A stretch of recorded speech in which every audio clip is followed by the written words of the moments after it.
Welcome back to this training series on backlink building strategy for a new site. In this video, I will show you the type of links to create in the first week of creating your site.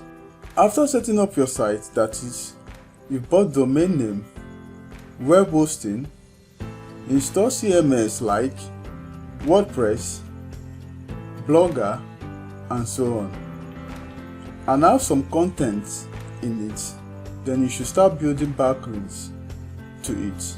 You should create accounts on top social media platforms like Facebook, Twitter, LinkedIn, Pinterest, Reddit, TikTok, and so on.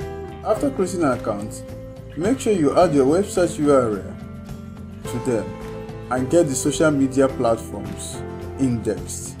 After you've done that, in the next video, I will show you the type of links you should build in the second week of creating your blog. If you enjoyed this video, like and subscribe to get notification whenever I upload new videos. I will see you in the next video.